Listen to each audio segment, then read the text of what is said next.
Hey kids, welcome to the Castles, Capes, and Clones presents The Mandalorian, which I guess we'll just Yay. go with since this is the last episode of the Yeah. season. Yes. And what a season we had.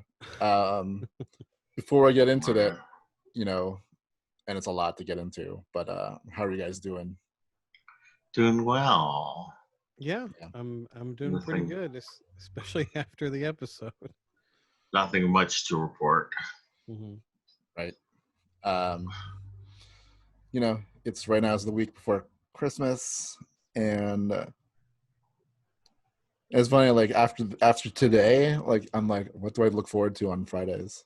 I know. Yeah. I know. I'm like, I know. Yeah, we're gonna go through withdrawals.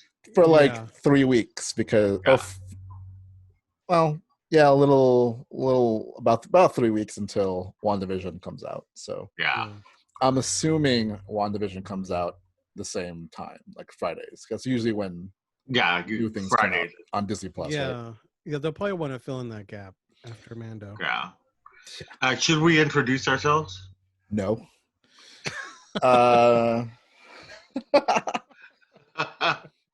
In case this is your first time here, I am Rich. Though I don't know why you want to be joining the last episode of I mean, you never know. There could Yeah. be, there is could true. be a newcomer that just stumbled on Finding it. their way through That the is true. force. Yeah, just this season. just This looking season, for the show videos. was a little short because we had some issues in the middle. Yeah. But we did cover all the episodes in some way, shape, or form. Right. But I am Rich, co-host of the Castles, Capes, and Clones podcast and other shows. And with me is my co-host on that show, Loren. Hello. And I also have a program called Loren's Adventures out there. Okay. Oh, and others, but and others, yeah. that's why I have like. Well, I should probably say that we do unboxing, unbagging, hauls, reviews, all kinds of things. Oh, and I also have Marvel Mavens, I should say. That's right. And then with us is our friend Tom. Ahoy. Doesn't do anything. Hi-ho. I'm just a guest. I mean, you're like a You're recurring. more than a You're a guest. recurring. Yeah. You're a recurring character. Yeah. Yeah. That's a good way to put it. And we had plans this year of making like videos, like Disneyland focused weird videos, but Something happened. a little something got in the way. Something happened. Little thing. Just But- something tiny. Yeah, Mhm. I mean, like, hopefully I do definitely want to do a kind of something with you watching Rebels. Yeah, Whatever. and also the end of Season 7 of of the Clone Wars. the end of Clone Wars as well. Yes. Yeah. Yeah. But yeah. So episode. I don't even know what episode number it is, but it's chapter 16. Yeah. Episode 8. Right, season 2, episode 8. Yeah. Nothing really happened in this one. It's kind of filler. No. Boring. It's kind of boring. I was like, why do the last episode should have been the finale like this? All right. Yeah. Like nothing happened in this one at all. It's like, how do you end the season like this? It's boring. Yeah, but in reality, lots of I know the two of you can relate to this. Lots of crying, lots of grown men crying, especially near the end of this one. Yeah. I mean, let's do like the quick take, like the really Yeah. quick take. What's your quick take on this episode, Al? I mean, I couldn't go to sleep last night. I fell asleep like at 2:30 in the morning. That's I mean, it was so intense and crazy and emotional, and yeah, I mean, that's all I can say. Right. Yeah, same about for you? me. Yeah, I went to bed way later, like almost 5. Wow. But I Oh my was God. I also started like a pot roast, like right after. But I was just really As you wired. do. Yeah, as you do at 2 a.m. Yeah. After I got my pot roast started, I played Battlefront 2 until I couldn't sit up I didn't even anymore. know you had that game. Yeah, I've had it, but I remember after like the whole drama with when it came out, there was like a pay to win type scenario, and everyone was like, Yeah. no. But then because of that backlash, EA fixed it, and it's not like that anymore. They've added new stuff since then. Yeah. And It's actually a good game. it's really good. I mean, I liked the first one, but this one, because the first one just had the original trilogy stuff, which complaints there. But this one, they've added a lot of great stuff. And I played as a little bonus character. I got to play as Luke for a little bit, so that was fitting. Oh, that's cool. No, it was a lot of fun. I was up until like 5 because after that episode, I was just wired on Star Wars pretty much. Yeah. So I just needed more. So I played that until I couldn't. Yeah. Stay up. So one of the shows we do on this channel is Hyperspace Hijinks. That's the one I host, where I do unboxing of like Star Wars stuff and also Lego builds. There is a Lego build I have to do. It's the Inferno Squad from Battlefront 2. Right. So when I do that, I'm probably gonna tell the story from that video game for any of you who don't play video games, but I think it's a very important story to tell with a character I hope pops up somewhere in the next couple of years, I guess, on one of these shows. I mean, she could, because it's that she's character, in the era. She's in the era, and like it isn't like how sometimes a voice actor will voice a character in a game that looks nothing like them, but in this case it's just the actress that plays her like in the game. Yeah, Iden Versio is the character played by Gina Gavankar. Gavankar? I don't know how to pronounce her name. I think so. But yes, they modeled it after her, and we know through the books and the video game that she survives up to almost. She survives pretty much like to the sequel era, so she's definitely alive during this time. I didn't know that. Whereas the other video game character that was modeled after an actor, Cal Kestis, was pre-original trilogy, and we don't know his fate. So we don't know if he would be actually around at this point, which is one of the really good game. That's another one I want to go back into, and I might do I feel like one of those I want to do like a YouTube stream thing or whatever. But we'll see. That'd be cool. I have to figure out how to set that up. Right. Whatever.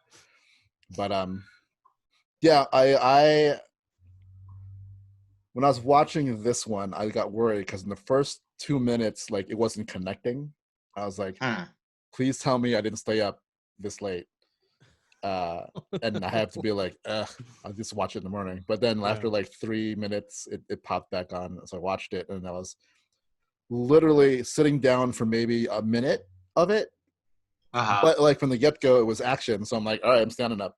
And then I just kept progressively closer to my TV on the wall, just going like, yeah. And literally at the end, I'm like this the whole time, like, no, yeah, that was me too. I was like this, especially no, near the end. They did it. Yeah, they did it. So yeah, let's gather our thoughts on like we're gonna go like normally this is where I go like, what's your favorite moment or whatever, but I feel like there's so many to choose from that we can't. I wouldn't know where to start and being like, which is my favorite moment? Yeah, all of it. I don't know. Yeah. 40 whatever minutes of this episode is my favorite. Episode. Yeah. Right. Yeah. Pretty much. Yeah. So it opens with a shuttle chase, which I actually didn't expect. Like all of a sudden they just they're chasing a shuttle in the Slave One, which again, the more Slave One, I'm all for. Yeah. I was hoping we get to see the Slave One like fire its like main blasters, and we got that. So yeah, that was great. Yeah, and it's still the I can't remember the class of shuttle it is, but it's still the era shuttle that we see in Return of the Jedi. What's interesting is the pilots on that and like how they reacted to everything. I was actually surprised that they weren't wearing the stormtrooper helmet. Because the shuttlecrafts weren't really they were really piloted by stormtroopers. They were just kind of almost like kind of like officers. Like officers, yeah. Yeah. Like if you remember the opening of Return of the Jedi where we see it, it's just kind of just like it seems like the shuttles are more. I mean, yeah, they could. They're shuttles. They're not built for fighting. Right? Yeah, they're more like official transports. Considering that's what the so Emperor arrives in and all that. So it's almost like with the Emperor. I mean, it'd be like flying a luxury aircraft versus a fighter craft, right? I see. That's why. But I mean, like we get the one pilot who's like, jar jarring, like I give up. Yeah. Yeah, they're essentially like they're not paying me enough to deal with this. Right. And then the other guy, you're just like, oh my god, are you really doing this? Like, come on, this is not going to end well. I never get how you think holding someone hostage. You have a little bit of control there, but then you're like egging the people on, like daring them to do something. Yeah, that's what I was like. Guy, shut up. Like I was like, dude, you're just making her angrier and angrier the more you open your mouth. Yeah. And I was thinking like she's gonna shoot you in the face. And that's exactly what she did. Yeah. I mean, we learn a little bit here. Like this dude was on the Death Star at some point. And he mentioned Alderaan specifically because the tear tattoo rebellion sign on her face, I guess it's a symbol of something to do with Alderaan. Like he recognized it as her being from Alderaan. So right. It might be like some kind of remembering Alderaan. Like how they do. Yeah, like a kind of penance almost. Because I was wondering what that was at first, because we didn't know what that tier was up until kind of now. I mean, at least that I can remember. I mean, the only reason I think most people, like, I know what it is because it's the rebellion symbol. Yeah, but that's all we know.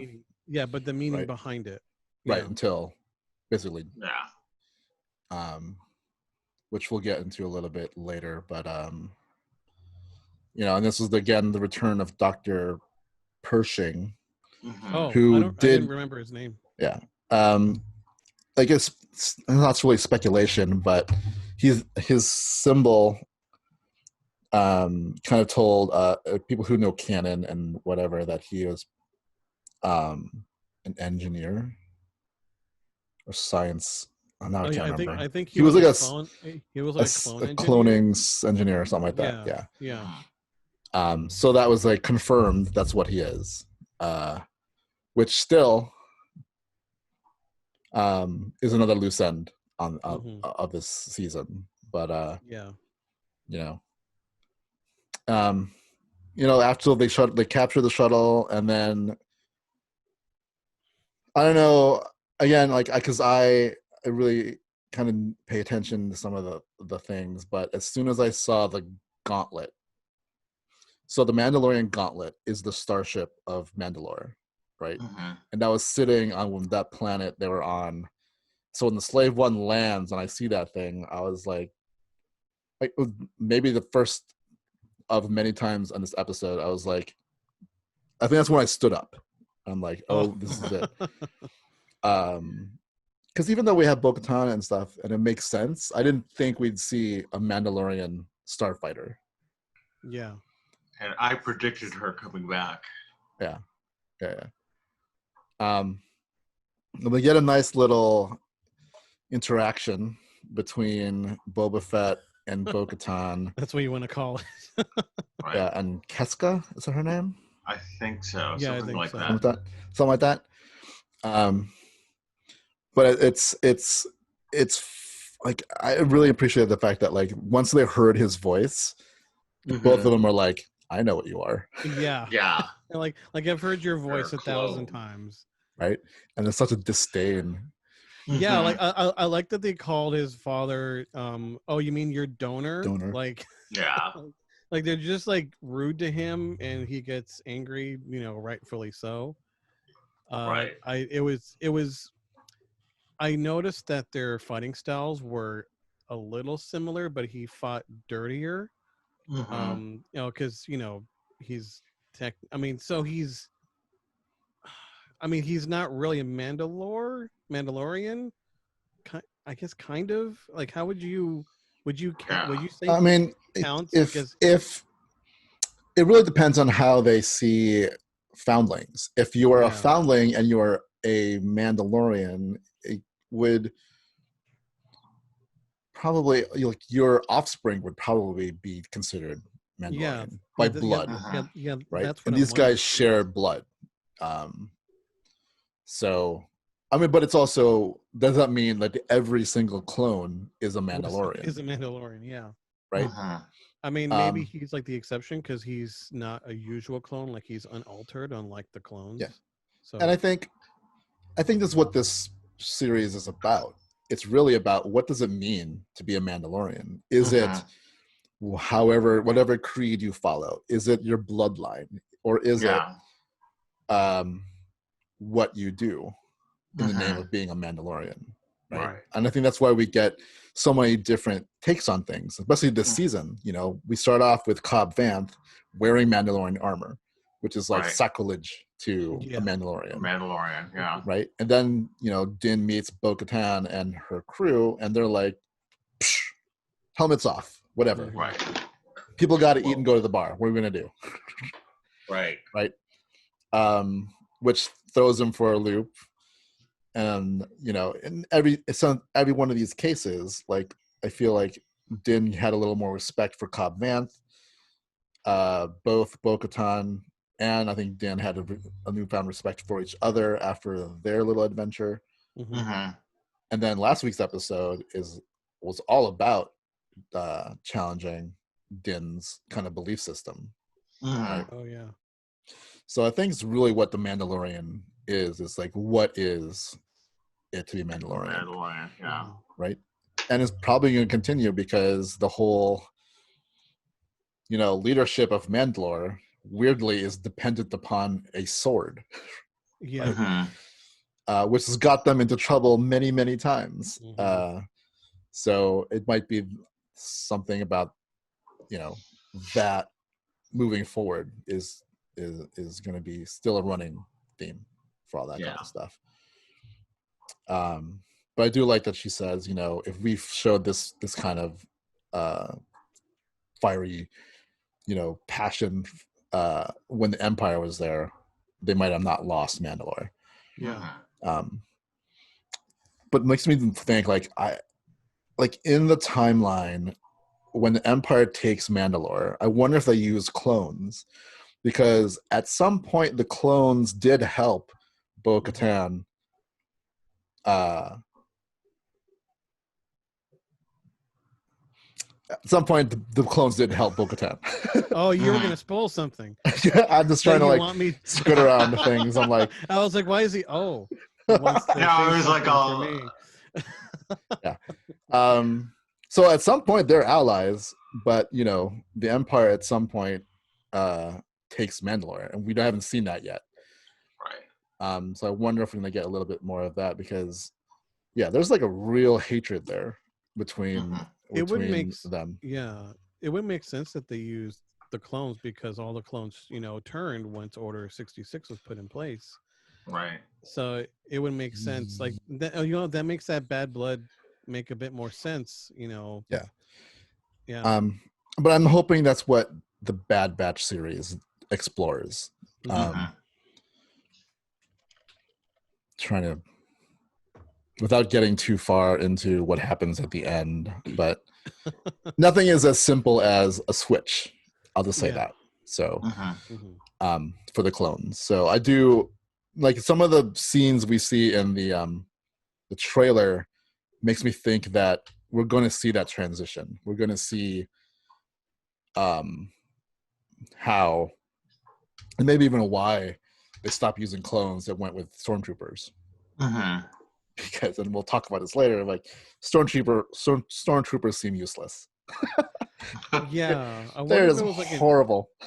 I wonder if it was like an issue with the cloning when they get older. I mean, that's my guess. Maybe they're like, okay, well, we have no choice. Because I've always wondered the same thing too. Since the prequels, like what made them switch from the clones to just normal guys that are just terrible shots? Right.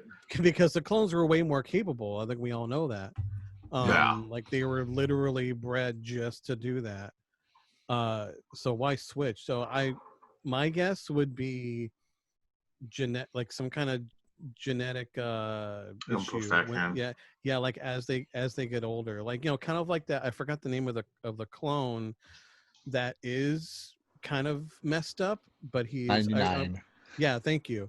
Like that I felt bad for, but maybe something along those lines. Maybe they just can only live for so long. I don't know. Or I guess be like almost like indoctrination. Like, yeah, I think, and we've seen it with the pilots, right? One of them seems to be just all about the Empire, right?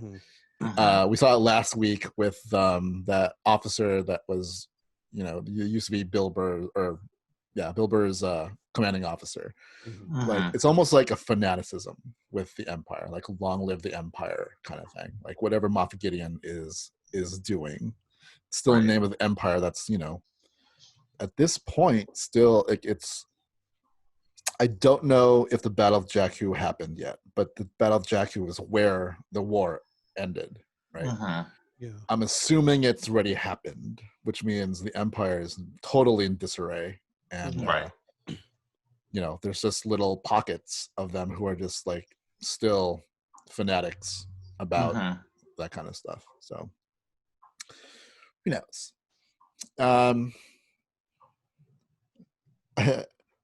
Then we have like what I like. I feel like they paid. I don't know if they did this on purpose because Katie Sackhoff was there, but there was an homage to Battlestar Galactica with the launching of a TIE fighter. Because like I feel like we've seen, like, that's the way like the Vipers in Battlestar Galactica launched from the right, because you follow it through the tube out, right? Yeah, and that's how the TIE fighters were. I'm like, that's totally a Battlestar Galactica thing. Maybe that's how they got it. I mean, it was cool. Yeah, like I really like when we see little parts of how things operate, right? More than we've seen in any things. But talking about how useless stormtroopers are, this is where the all-female kick-ass squad busts in just on a light cruiser and just takes out everybody with ease. Oh my god. That I think is my favorite scene. If I had to choose a favorite scene, was to see 4 women just kicking butt. And it's not even just 4 women just kicking butt, but they're all different in their approaches, and Cara Dune's definitely more heavy. Like she's the heavy gunner. Like she's the one who just goes straight forward into whatever fray. It's nice to see Fennec Shand kind of being the Ming Na Wen of Star Wars. Like right. There's a little bit of Melinda May in there. I can see. You know what I mean? Totally. Good with a gun, but also good with physical combat. And then the Mandalorians fight in a very specific manner where they use all their tools at their disposal, and they can fly. Right? So, yeah, I have Bo-Katan's figure pre-ordered, so I'm hoping we get Fennec Shand, and I do hope we get the other Mandalorians, like Keska and the other guy, just to complete the set. Right. Why not? So why not? You have to let me know when Fennec Shand goes up for pre-sale, then I need to buy her in advance. Yeah. Hopefully it's not luckily this time it wasn't an exclusive. It came out on all the platforms or whatever for Bo-Katan, but it also sold out in quickly. but Oh my god. it was just a little easier this time because it wasn't like if it's a Target exclusive or a Walmart. Forget about it. Yeah. You have to be really lucky. If you can get it on Amazon, then roll the dice. If they pre-sale it on Amazon, I'm all there. Mhm. Yeah. My only complaint about this part is like Din taking his sweet time. Like I get it, he needs to be careful and kind of stealthy, but like, you know, there's times where he can be a little bit more urgent, especially when this whole thing is like him wanting to get his son back. Yeah, pretty much. Right. Well, I think that he was trying to be a little more stealthy than the women were just out there to, you know, just take no names. Yeah, they were kind of acting as at the same time while wiping out all the stormtroopers and everything. They were kind of acting as a distraction, so he can sneak by without, you know. Because I think I think he didn't want to draw too much attention to him, because he just wanted to get Grogu. I mean, I'm also not surprised that who was one step ahead of him and knew what was going on. So yeah, I mean, I didn't have a big problem with it personally. Like I had a couple of problems with this episode, but they're again nitpicky. I mean, yeah, that's so super nitpicky. I think that's the only, for me, I felt like because of it, the pacing with him felt off. I think that's what it was. But I mean, that's really it. I mean, there's like another thing, but that's also super minuscule compared to what we got. And also remembering this is still a TV show. So, right. They still have so much to work with. Yeah, right. Like people are like, yeah, but it's Disney money, but I think it's still a TV show. Yeah, it's still a production company allowing a certain. Each episode has X amount of dollars to spend. They're not here, just take all of it, whatever. Yeah. So like how I know they're they have obviously a bigger budget than most TV shows, but like I know, like, do we know what the budget is per episode or per season? I don't know if I've ever seen that. I don't think they've ever said how much like their productions really cost. I mean, you know, like they have a good budget, I'm sure. Yeah. I mean, especially when they develop the volume. Yeah. I would guess that each season is allowed. Let's see, and that an average Star Wars blockbuster these days is what like a little over 200 million. I think they for budget wise, at least 200. Yeah, at least I don't think each season's getting that much. I think it's less. No, I think it's maybe less. I feel like 100 million is being generous, but they have that for pretty much 7 to 8 hours worth of stuff versus 2 hours. Yeah, so they have to really stretch it out. And I think they do a great job. Yeah. I mean, like there's certain times where I'm watching it, and I know, we've seen like the gallery, so we know about the volume, we know how it works. It's still huge.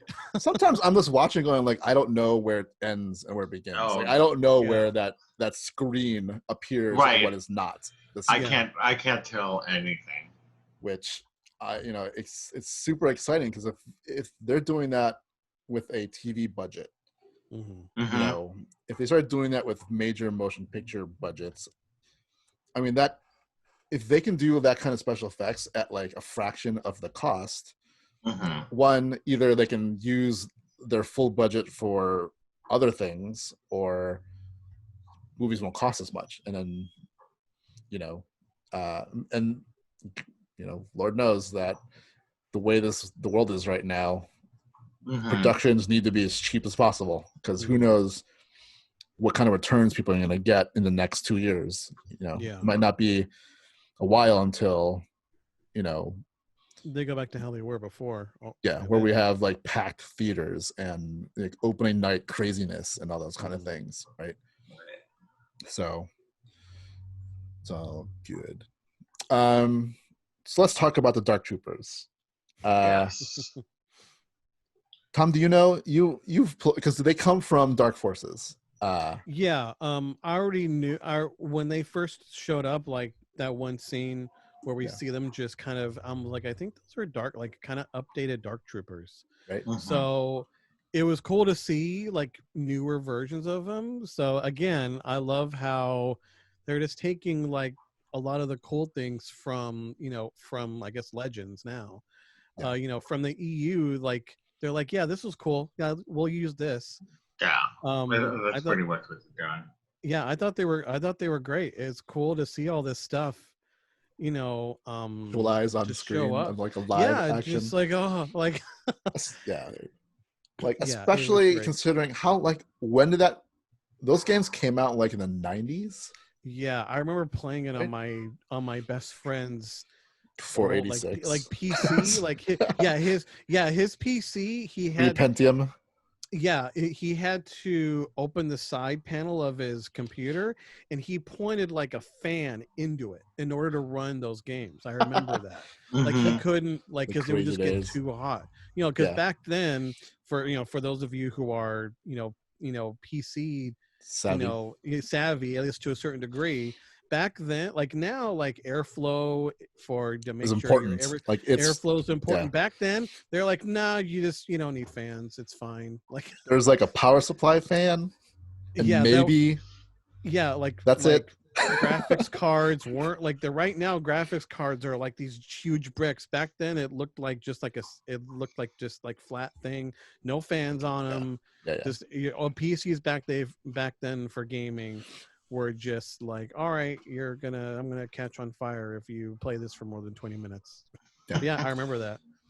Yeah, and just crazy that stuff for that game in 2020. Like we're sitting there going like, there is a platoon of Dark Troopers. Yeah, like I'm thinking like, is there any hope? Is there any hope that you already know what I'm going to say? Is there any hope that Kyle Katarn could show up? could they work him in? I mean, like I thought maybe that was going to be Michael Biehn, like either Kyle Katarn or Dash Rendar, one of those two. I thought that would have been great. Well, not exactly a 100%. This is who he is. Yeah, but obviously you had to make some changes. Yeah, but like just having the character in there, going like, yeah, and then seeing, the Outrider. Yeah, still one. It's I think the Outrider still one of my favorite Star Wars ships. It's up there with the Falcon, and I count the Star Speeder. So. Yeah. I count the Starspeeder 3000 in there. Yeah. And it's canon. The Slave One's my all-time favorite. I will die if we get a live action version of the Starspeeder somewhere in one of these shows. That would be my goal. Like if we like got one, just like dreaming, if we got to do something Star Wars official, like all right, even if it's even if you just see it in the background. Right, like the Starspeeder needs to show up. Although I need to hear some like a pilot say, "Star Tours, what are you doing here?" Or you know what? Kuchana. Even if we don't get that sound, that boarding sound. Yeah, I have that. If we used to hear that, I'm gonna go crazy. Yeah. I was. You know what? I'll just show it. It's relevant. I'll show it to you guys right now. I've had this here. I need to paint my place first before I put any more art up, but I got this a little while ago. There you go. Oh, that's cool. I was going to put it right here, that's but I don't cool. have a frame. I've never seen that before. Yeah, I don't have a frame for it, so I need to put it up at some point because, like with you two, Star Tours holds a special place in my heart. Yeah. What do you guys think of the fight with Din and the one Dark Trooper that he got to face off against? Oh my God! When he was punching him in the face. Yeah, it was really intense because I was like, "What? That's just what one could do, and the other ones are gonna burst." Right. Yeah. Yeah, he had a real strong. I was like, "What is he gonna do when those doors open up?"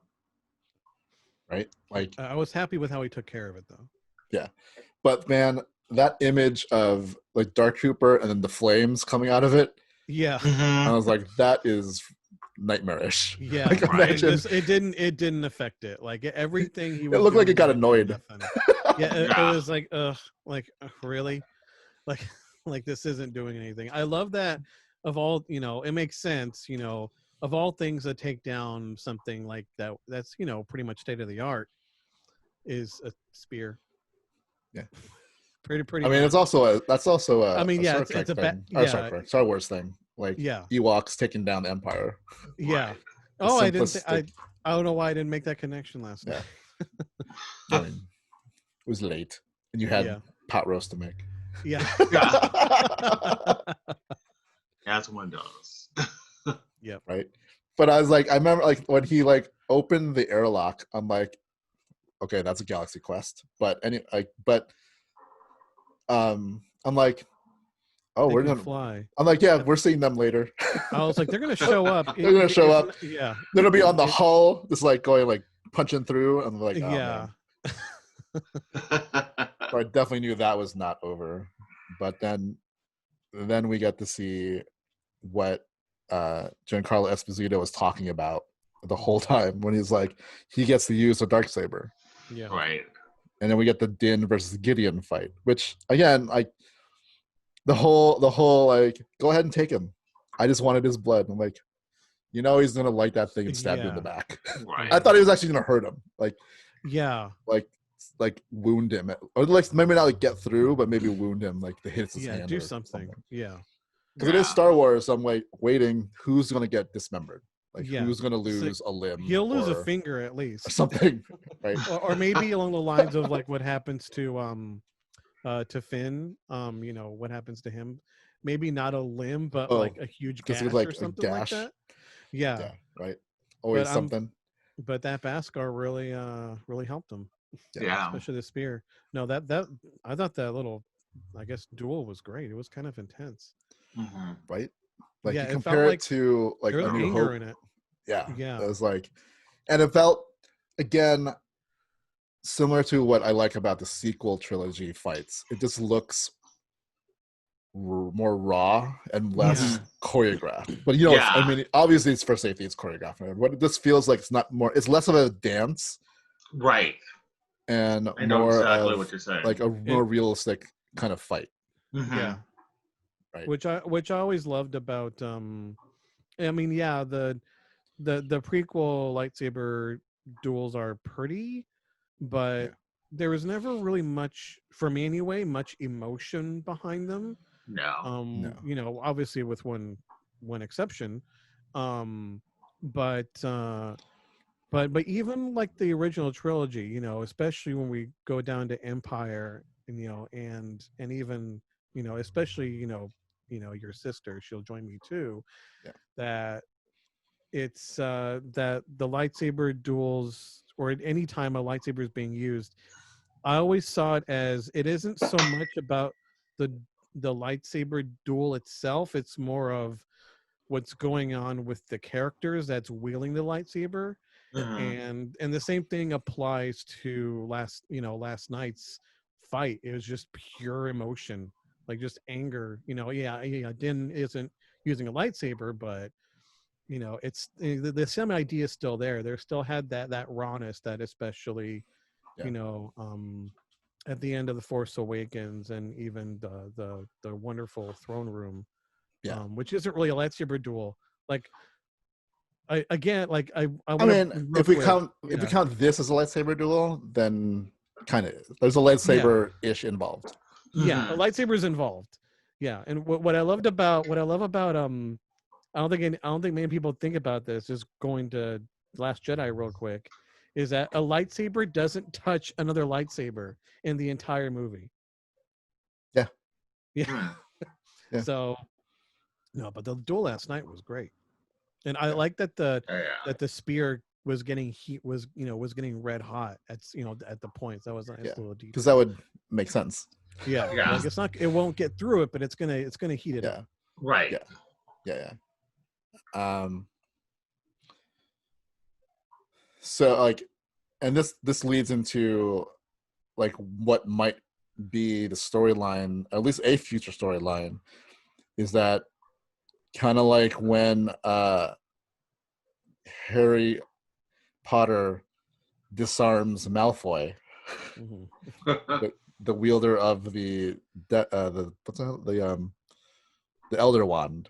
Din Djarin disarms Gideon of the Darksaber, which I'm like, as soon as that thing flew, I'm like, does that mean Din Djarin is like the Mandalore now? Oh, that's not going to end well. Yeah. And then when Gideon's like, this will be interesting. I'm like, you sly dog, you knew.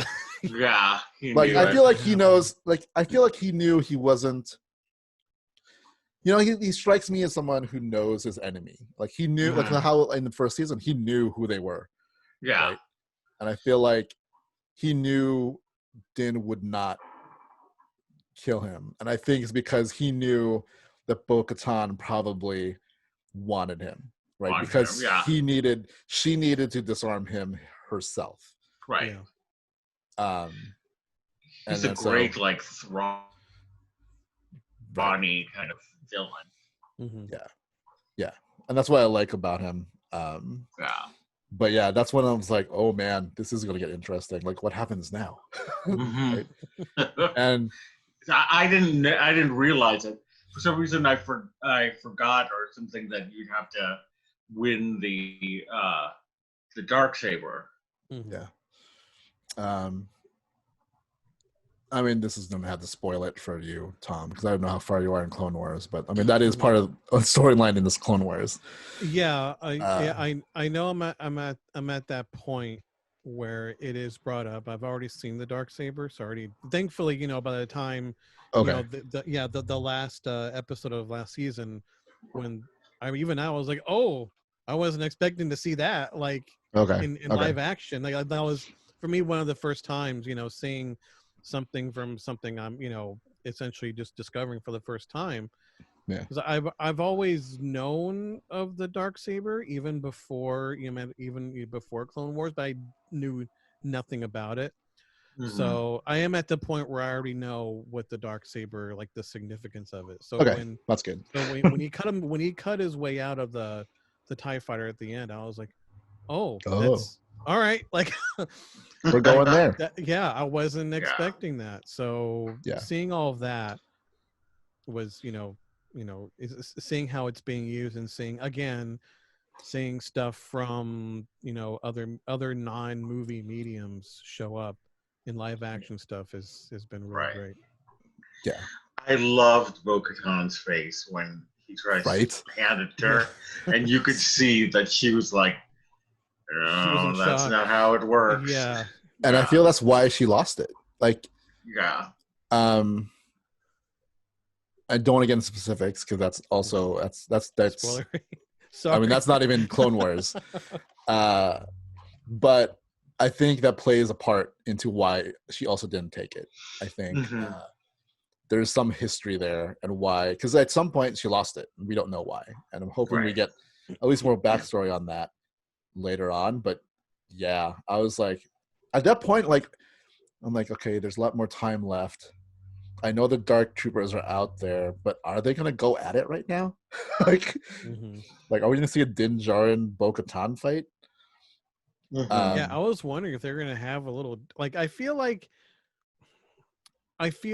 he would, if it happens, which I feel like it would be brought up, and maybe next season. I do feel like Din would make it so. Like, I don't know this much. Does it have to be a fight? It doesn't have to be a fight to the death, does it? It just you just have to disarm the other one, right? You have to get the lightsaber out of their hands. I think it's kind of like in Black Panther, like you can spare, like if you challenge for the right to rule, that you can spare. Yeah, but because you can also kill them. Yeah, because if you think about it, Moff Gideon had the Darksaber, and he wasn't dead when what's his name? Din Djarin. He just disarmed him. Yeah. So you just have to win in combat. That's what it comes down to. And Din obviously does. He's like, I don't care. I was like, I don't want. Yeah, because he didn't even think about it. Yeah, even though he already knows the significance of it, he still doesn't care about it. Right. So I feel like that's I mean, yeah, they could make it a big deal, but I feel like it'll be, yeah, we'll duel, but I'm gonna make it really easy for you to get this thing out of my hands. Mhm. So because he doesn't care about power. So even though, yeah, he is technically a Mandalorian, I think he just has better, he has bigger fish to fry. He Yeah. has, he pretty much has a son to visit, Yeah, pretty exactly. much, Yeah. and to try to But spend time with as much as possible. yeah, I like. I was hoping this season we get more of Moff Gideon, and we'd see him here and there, but like Yeah. this is what I wanted. Like I wanted more Yeah. Moff Gideon. Like this hearing him talk and like getting to know the kind of leader he is, because he's definitely Yeah. not like some of the other bad guys, Hmm. Empire officers and whatever we've seen. Like he's not like Krennic was a totally different kind of person. Thrawn, he's similar to Thrawn, but there's definitely Thrawn has a coolness to him, Mhm. whereas Gideon is kind of more cocky, Yeah. a little more arrogant. Yeah, he likes True. to show off. Like, yeah, he is. Yeah. Him, Thrawn, Krennic, which I've grown to like a lot. Even though we don't get that much of him, but it is like the rest of the kind of lower officers where it's just a job they're trying not to die over. They're just kind of Mhm. coldly doing their jobs like most Imperials are. Right. But yeah, Gideon is yeah, he kind of likes to poke and prod a little bit, on a emotional mental level. Yeah. Mhm. And we still So don't know what his end game is. yeah, because he's not dead. He's still. Right. Yeah, we do know that the Empire does like fall for good. The Jakku, but I want to know, like, I'm really curious. I know we all are. At least live action wise, or something close to it. Like, how does the First Order really start? How does it? Because they have a lot of things that are adapted Empire tech, improved upon. The Mhm. stormtroopers, the blasters, the updated Star Destroyers, all that stuff. Wow. So I feel like we're gonna get it at some point. Yeah. I think that so. 30-year gap is gonna get filled. Mhm. So That's what I'm hoping. Like maybe it'll be Rogue Squadron. Maybe it's gonna be a lot of what is gonna happen in um the Rangers of the New Republic and Ahsoka and all those kind of things. But I like the roots of the First Order start kind of like in the shadows, and it doesn't Mhm. get it makes developed sense. until Ben is born, because it's part of the Bloodlines book. Hmm. I'm trying to think like when in the timeline that comes in. I want to say it's at least another 5 years out, Yeah. 5 to 8 maybe years out from this story. Mhm. Because at that point, Ben is ready with Luke Right. going off and doing something. So there's that. But yeah, it's almost like a shadow group at first, very subtle. Mhm. And then from that point on, we don't know how they became the First Order as we see them Yeah. in Force Awakens. Right. Right. And then comes an X-wing.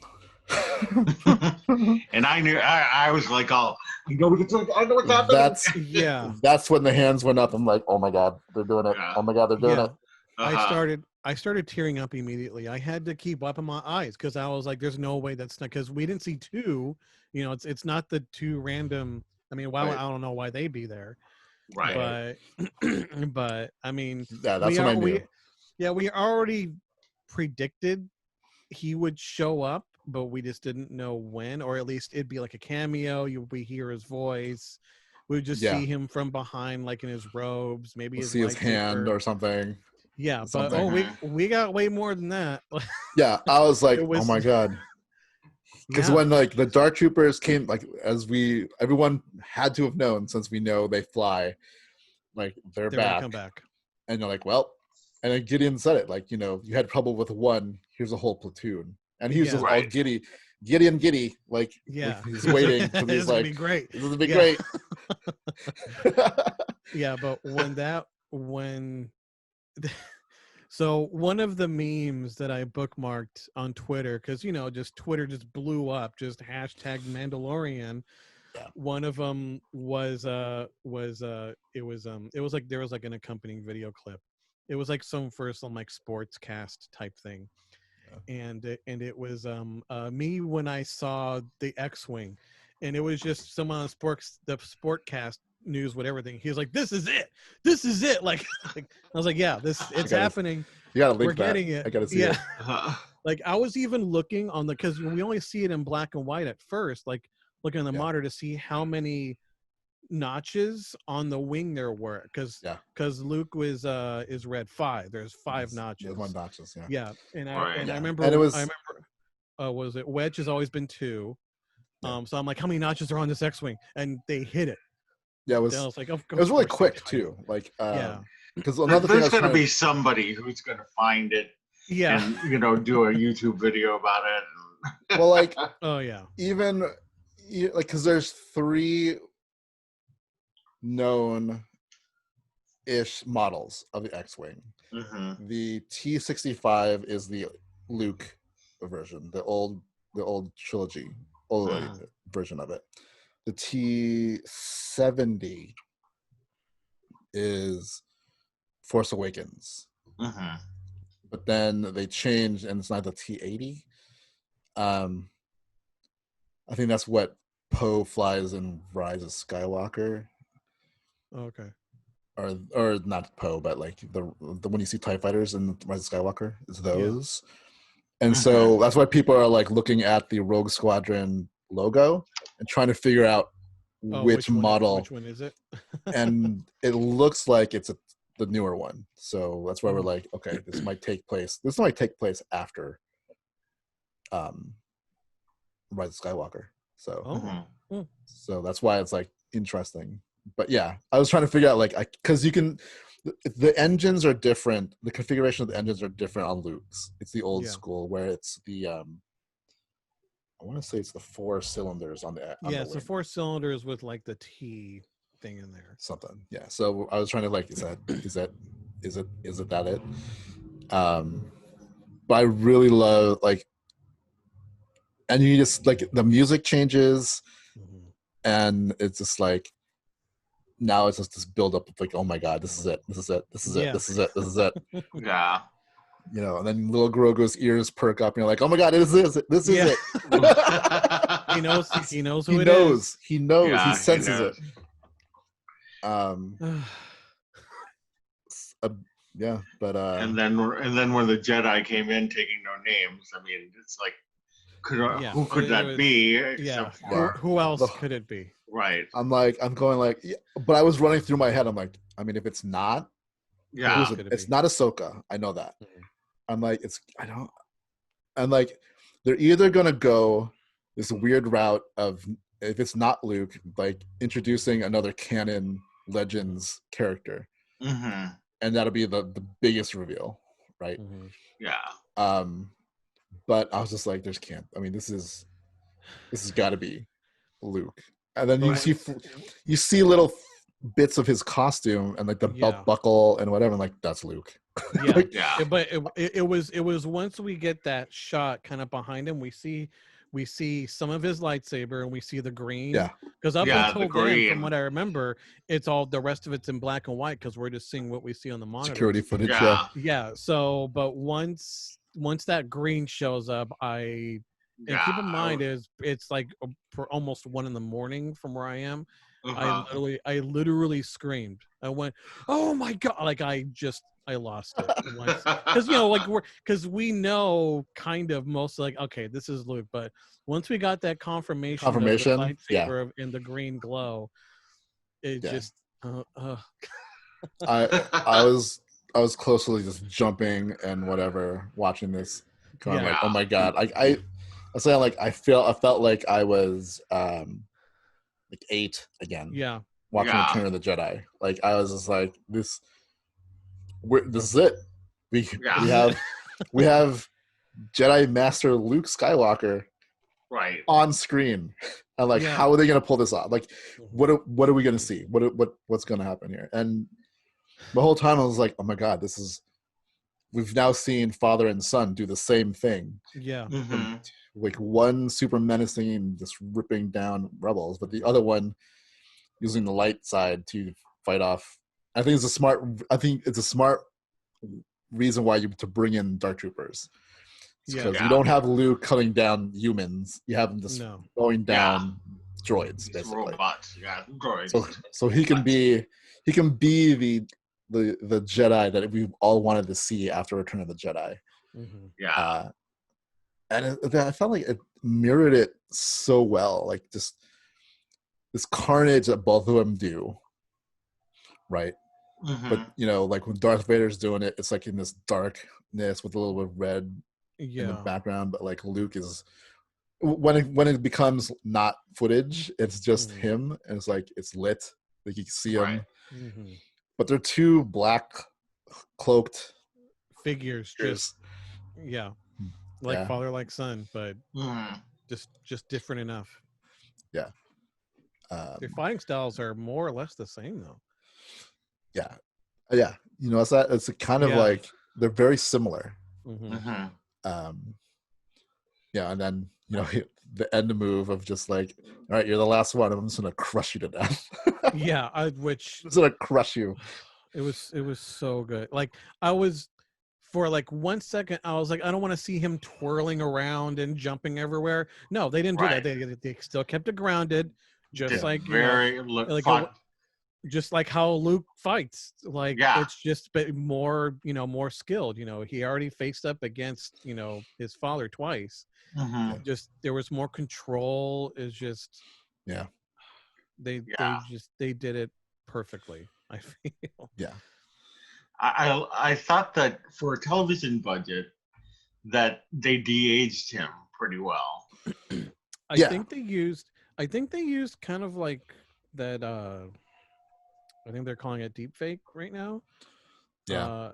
I know because I know that like they didn't use, it wasn't CG really, like what they did with like Leia and and Tarkin. Right. It was it's like kind of a technology that's more readily available to everyone. It's more like what they use for Michael Douglas and Ant-Man. I don't know how they did that. I mean, they're getting really good at it because like Michael Douglas and Ant-Man, and especially Kurt Russell in the beginning of Guardians 2. I was like, oh my God, it looks just like, because I've been a Kurt Russell fan since forever. I'm like, did they like get footage from like an old movie and just use that? You can't tell. They're just getting better. I remember my girlfriend and I just rewatched Tron Legacy with Crew. And they've come a long way. Yeah, from then. So, from that. I mean, I remember at that time that was a huge deal. I think that was like one of the first times they. Oh my God, there's that. Jeff Bridges from the '80s or whatever. I mean, there's some uncanny valley there, but it's still you can just. Yeah, it's still pretty good.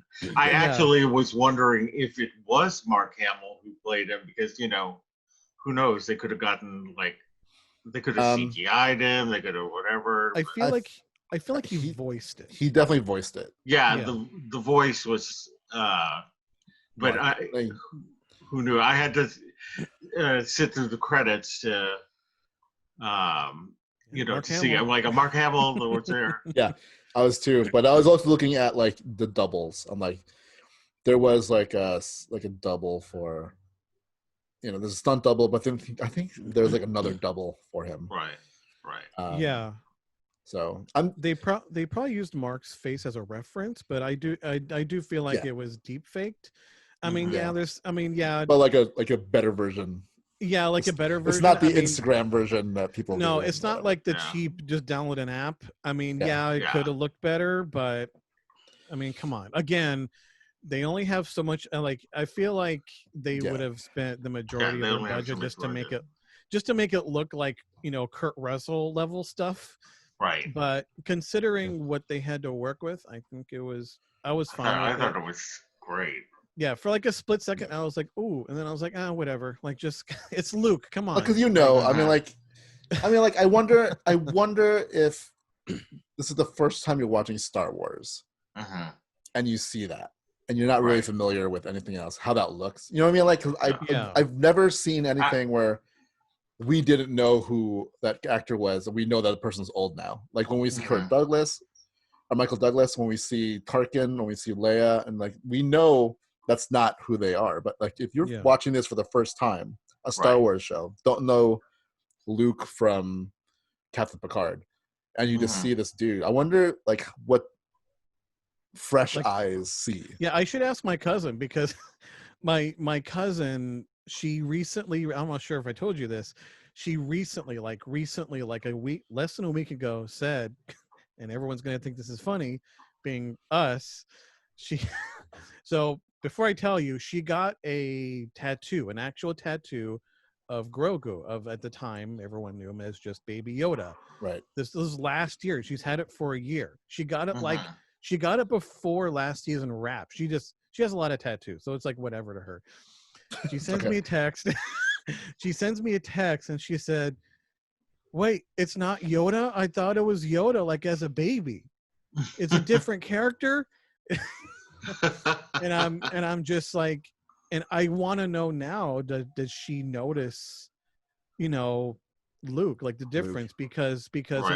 because other people that I've seen back when Rogue One came out, like when Tarkin showed up, they thought it was a real person. They didn't know it was an actor that died years and years ago. Right. So I guess it depends on who you're talking to. I mean, yes, like, we know we absorb pretty much everything Star Wars, especially Mark Hamill. So we know what he looks like now. So yeah, I'd like to know what a more average viewer thought of it. Yeah. It's fine. It's still Luke, so who cares? Yeah. And I thought, that was like that could be it. That was like, all right, this is the end. And then one more character shows up. Yeah, and then I lost my mind when I heard I literally started bawling when R2 showed up. Before it was like just kind of tears. Like, okay, I need to wipe real quick so I can see. Yeah. But then when R2 showed up and interacted with Baby Grogu, I lost it. Yeah. I lost it. Go ahead. I was like one of it, with all the talks of who can be in this series and whatever, I never thought R2 would show up. I mean, it makes sense. It makes total sense. Because he did follow Luke into Bespin and whatever. We're missing the one pivotal moment that happened before R2 showed up, and that was when Baby Yoda put his hand on Din Djarin's face. I was crying. I was literally crying. I was got so emotional. Yeah, I was wondering if he wasn't gonna go with Luke. Yeah. I was like, is he not gonna go with him? Yeah, how that's gonna go. But but then Luke kind of like even Din was like, he doesn't want to go. He wants to stay with me, and he's like, looks like, well, he wants your permission to go. Mm-hmm. Yeah. When Din took his helmet off for him, like the last 10 minutes, especially those last 5, especially that. Mm-hmm. When he did that, it was just a tear fest for me. Yeah, and the tears in his eyes. Yeah, like he was holding back. He just wanted, Grogu to just see his face. He didn't want to see him, just bawling. And it goes like, this is what this whole, especially this season, was been about, is really Din questioning the creed and what it really means to be a Mandalorian. And I think it's really more about the actions, because now he's dealt with not just his, I don't know what you call it, like his faction of Mandalorians. He's dealt with the sister of the Duchess of Mandalore, and also Boba Fett. Like 3 very different branches of Mandalore, but they're still all Mandalorian in some way, shape, or form, right? So I mean, like, I kind of knew he was gonna like take off his helmet, but I don't think it's gonna be like. And now from now on, he'll just not have his helmet. I think that's I still feel like he's still gonna leave it on when he like. needs There's to. got to be a meaning to it when he does it. You know what I mean? And this is Yeah. definitely one of them. Right. But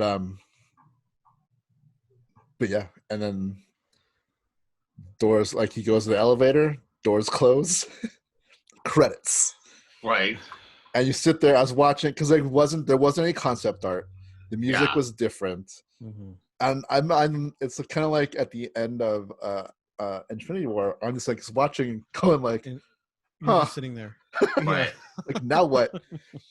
Well, what was funny was that I was almost going to turn it off, and then I said to myself, "Oh, I want to wait until they have the also recommendation screens that they have at the end, because then it won't show me in my continue to watch thing that it won't show up, because if you go before that, then it shows up in your continue to watch menu. So then I'm like, oh, okay, I'm just waiting. Yeah, I always watch the credits because mostly for the music, and because though, like this time around, I was like, did I miss something?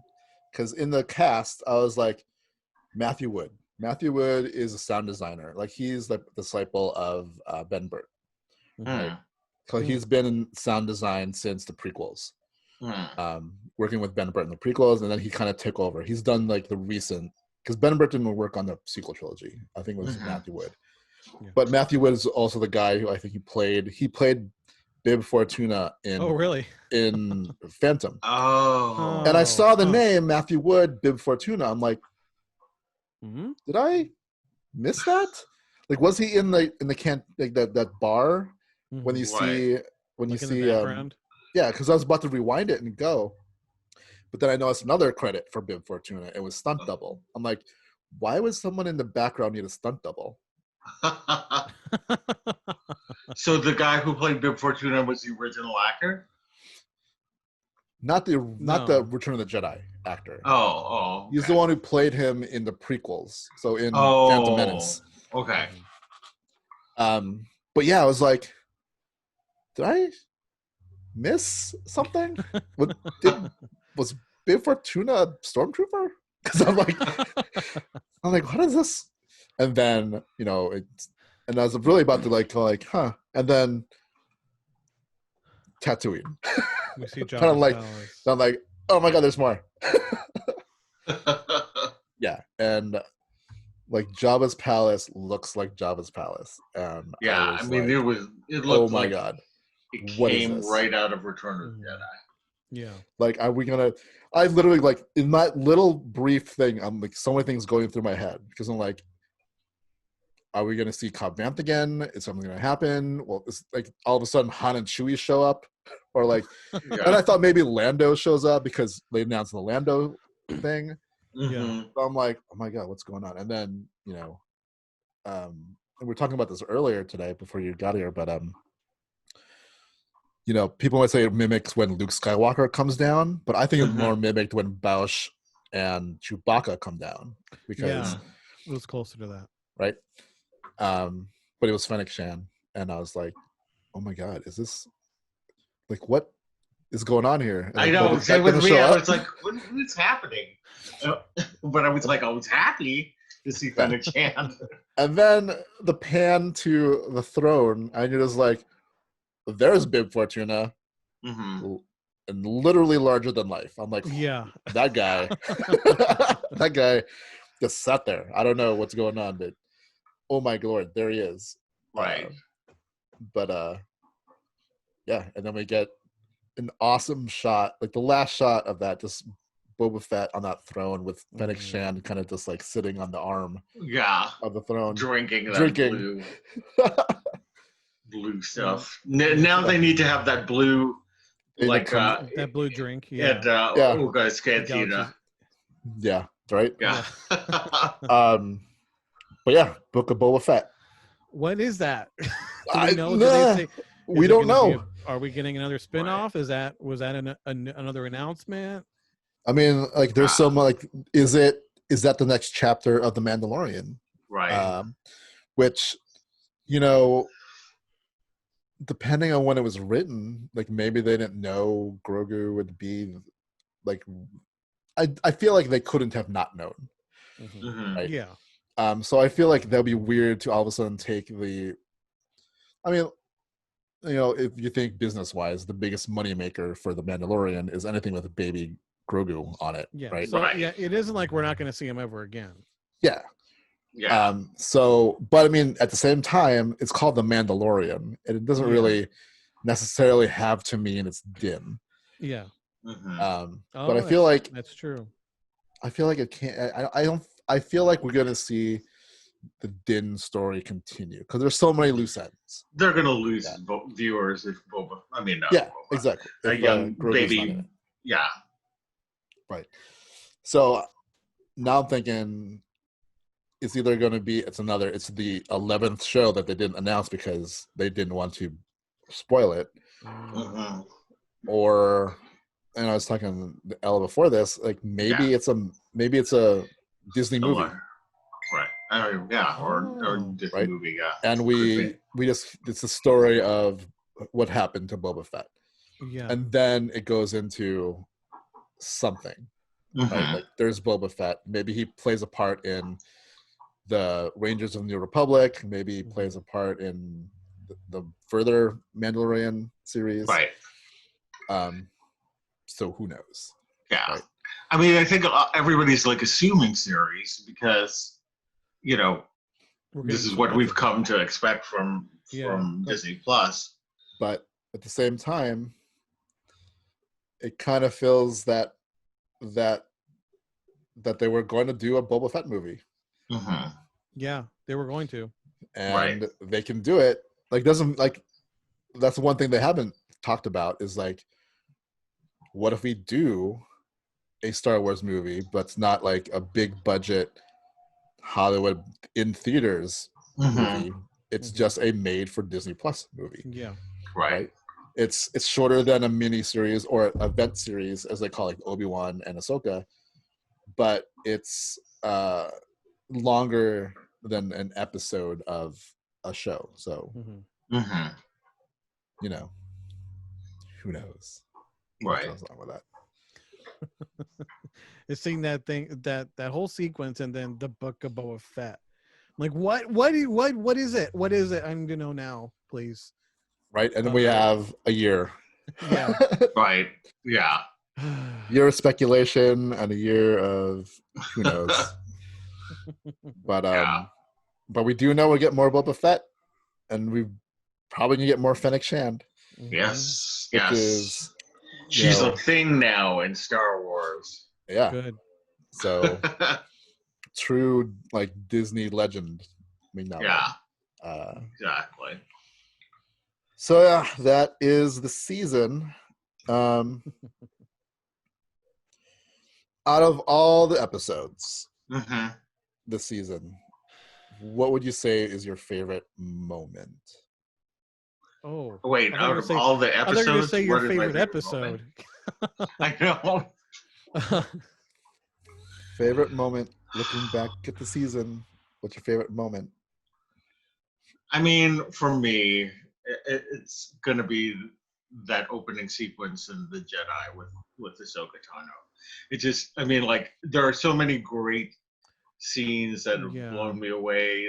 Luke, obviously, the women fighting, all of these things. Boba Fett showing up, but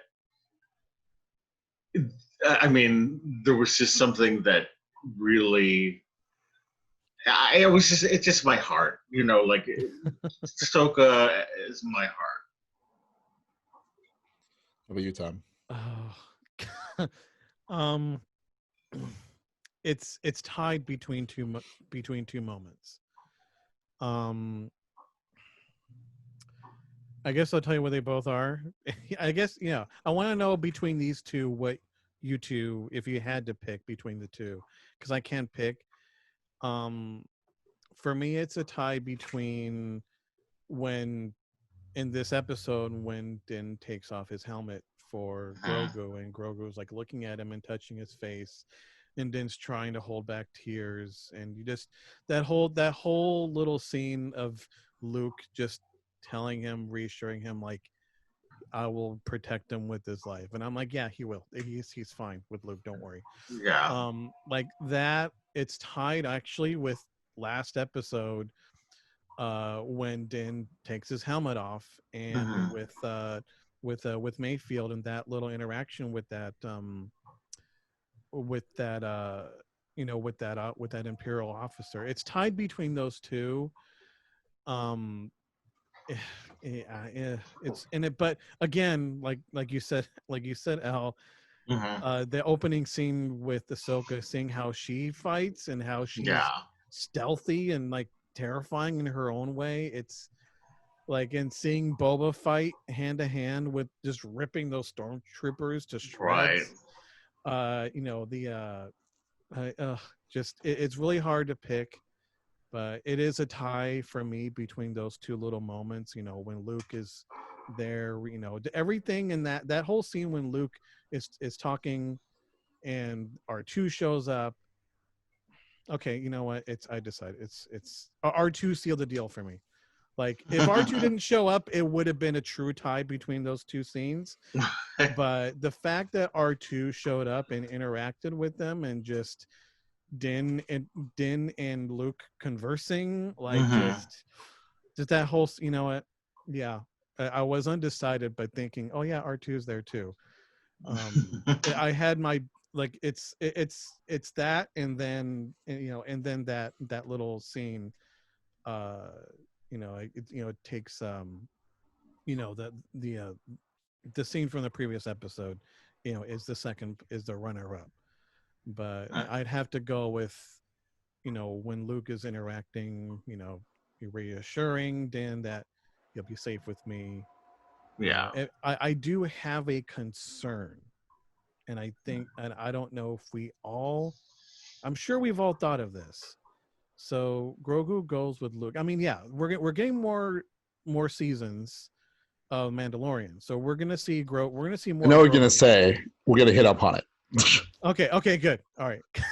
I'm just asking your favorite moment. okay. So yeah, there you go. It's at the last scene, that last scene when Luke walks in and they're all talking, and then takes off his helmet to show Grogu's face, and that entire scene wins for me. Great.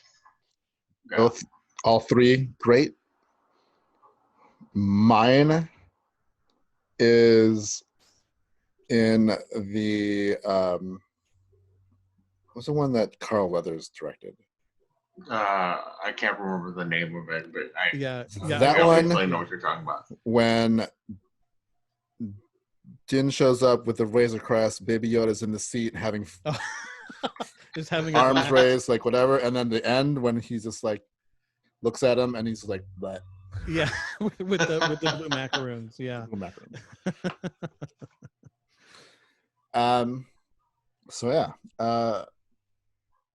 Who do you think is coming back for season 3? So, assuming that season 3 is still the Din Djarin story.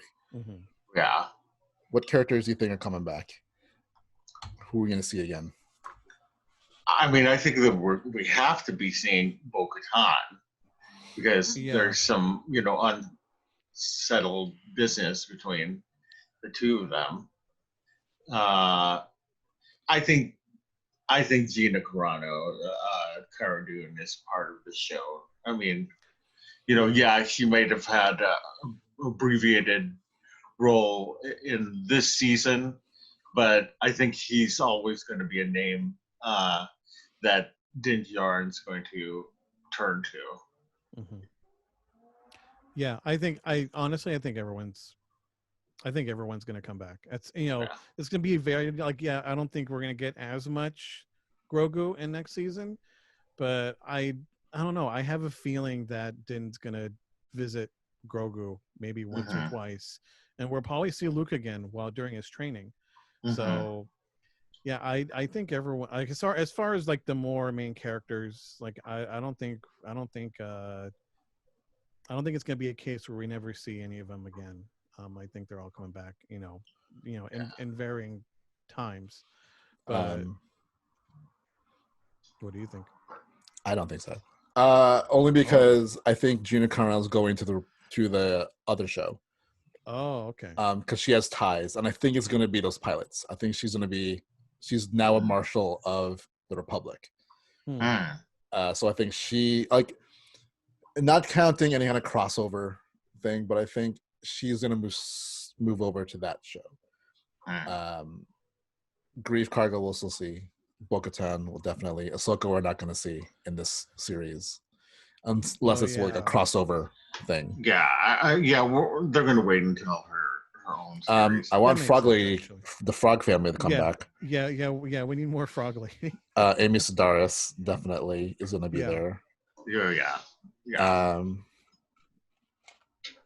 So, given what we've seen this season and people coming in from other aspects of the universe, do you have any predictions on who new might show up in The Mandalorian next season? New. Again, I only know of Thrawn from Legends. I know he's more or less the same in Rebels, but even though I know he is going to be mostly tied up with Ahsoka, like as in her spin-off series, because he is still Empire, I'm assuming, even up to this point, and the Empire is not completely gone yet. I do think we might get him in Mandalorian. And maybe not as a main antagonist, but I do feel like he will show up, maybe.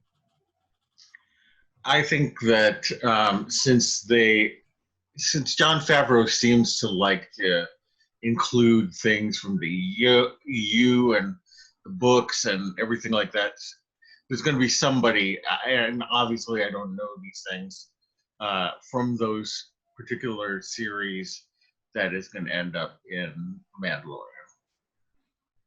Just like they did with Cobb Vanth. And who else am I missing? Well, even like to a certain extent, Bo-Katan, who was in the animated, so they may choose from an animated series, from books. I mean, he really seems to deep dive into some of these non-traditional Star Wars sources. Well, you? I was hoping for Kyle Katarn or Dash Rendar. That'd be nice if they brought them in. Prince Xizor from the Shadows of the Empire. Yeah. Lobot. I will always push for Lobot. I feel like we're gonna get Lobot in either Lando or we're gonna get him in this show, and we might. I don't know which show. We're gonna get Chewbacca. Jonas is way too much of a fan and an ambassador to Star Wars that he's gonna show up in something. So, yeah, that's what I think. Yeah, that would actually make sense that Chewie would show up at some point. And predictions for the future, what's going to happen. This is where we do know there's loose ends, right? We don't know what happens to Moff Gideon, Dr. Pershing. I don't think we killed him. No, he's still around. And of course, and I think we were getting at was Grogu goes off with Luke. What does that mean? Because we know what happens to Luke's school. Yeah. Right? But that happens 15, 20 years from now. Yeah. Right. Right. It happened when Ben's already an adult. Yeah. And from what Luke said, he took students with him and whatever, and then just a training ground. But at that point, Grogu might have been a Jedi, graduated or whatever. Yeah. So, but I feel like at some point he's going to leave Luke and go back to Din. I think there's too much of a connection there. I think what Ahsoka said in her episode, that there's too much of a bond between them. That's going to be in play. I think next season is going to be like the first couple episodes of Din just dealing with not having him. Yeah. And then maybe like, maybe Grogu like force Asper playing himself to Din or something, right? If we do see Grogu, I think he's going to be a little old. I mean, I think he's going to have to be a little slightly aged, different, right? Yeah. Kind of like what we saw the Groot, like right.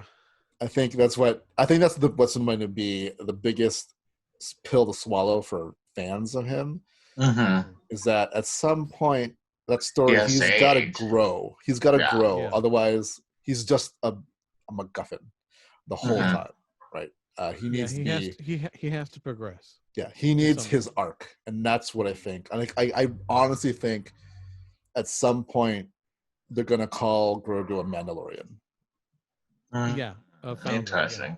Yeah. They're gonna give him a little helmet. Awesome. Little ears sticking out. That'd be fun. Yeah, with ears sticking out. He's got like slits right here. So he can slip I've been wondering. So when the time comes and Mandalorian wraps, and like as in final season, all that, do you think that there's a possibility Filoni and Favreau would give us a flash forward of Grogu like Yoda age, like 600, 700, 800 years old, like far in the future, like what he eventually becomes? If he's, granting that he survives that long, hopefully, like, do you think the possibility of a flash forward of him being essentially a Jedi master, like equivalent to Yoda? Yes, because that would be 3 for 3. Yeah. Spoiler alert. He did it with the Clone Wars. He did it with the Rebels. Yeah. I'm sure Dave was gonna do it for this one. I mean, also depending on how it ends, right? Yeah. Right. But it's a very strong possibility that they'll do a flash forward.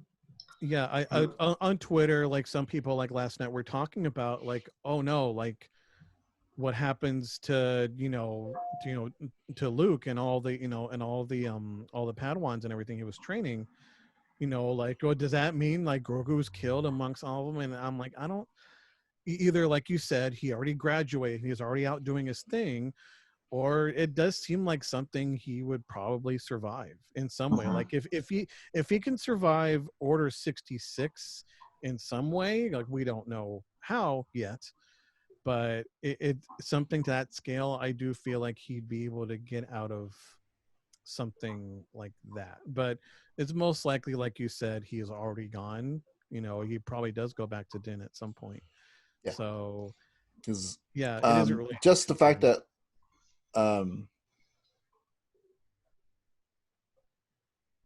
well, now that I don't remember the words. Like if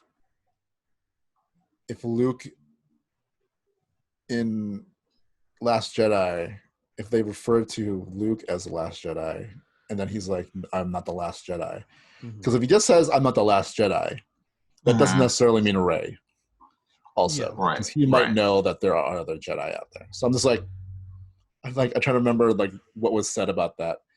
If it's just Kylo that says something like that, and like everyone just assumes that Luke is the Last Jedi. Yeah, I mean, I guess. Yeah, I always saw like the Last Jedi as more of a metaphorical type of way of looking at it, considering Luke, especially throughout like the first 2 acts of The Last Jedi, the way how Luke's state of mind is at the time. So based off that, he is in a way as far as more of a traditional Jedi. Right. But or does Grogu become what Ahsoka is? Neutral. Yeah. Or the Bendu from Rebels. So yeah. Possible. Yep. Any last thoughts before we wrap this up? No, I mean, I think we covered it pretty extensively. This is definitely I mean, like, I enjoyed the first season, obviously, but this one it's gotten better. An emotional roller coaster of just like elation and worry and like so many awesome moments. Yeah, I was shaking about watching this episode, just sitting here, like not knowing, just anxiety, just not knowing what was going to happen. Yeah, I can't believe that it's already over. Over. It's like we just started. I felt we just started, but when we know we got a lot more coming, so everyone stay tuned for season 3 of the Mandalorian, season 1 of the Rangers of the New Republic, season 1 of Lando, season 1 of the Acolyte, season 1 of the Droid Tale stories, whatever, season 1 of Visionary or Visions, and I guess Book of Boba Fett. Yeah, whatever that's going to end up being. Right? Yeah, whatever it's going to be. So you'll be seeing a lot of us in this couple of years doing these kind of things. So not to mention the Marvel shows. Yeah, which starts next month. So, so thanks everyone for watching. You can reach us at podcast@castlescapesandclones.com. Leave your feedback for any of these kind of things, any suggestions you want us to do, or any kind of any subject matters you want us to tackle. If you enjoyed this, be sure to like and subscribe to the channel. Hit the bell notification to be alerted when we release something. You can find me at R2 Romasanta on both Twitter and Instagram. Where can they find you, El? You can find me on Twitter at Lojav, Lojav, or on Instagram at Loren Javier, LorenJavier. And Tom? You can find me on Twitter, Instagram, and Twitch, and all 3 of those is 6 Orbs, spelled out SIXORBS. I say this every time, but my stuff, especially on my Twitch channel, which I'm taking a break from, but I'll probably be returning to doing it maybe next week or the following, is more mature. I think last week I'd said, imagine if Han Solo was uncensored in Star Wars. I feel like that's a good description of what I'm like. Yeah. I think I might, maybe next week I'll do like just kind of like a hangout stream during the day, or maybe like at night, of me just playing Battlefront 2, because I'm kind of into that right now. So because why not? Yeah, why not? All right. Well, that's our show for today. Thanks for watching. All right. May the Force be with you, and I'll catch you on the flip side. Yeah. Tom. Bye, everybody.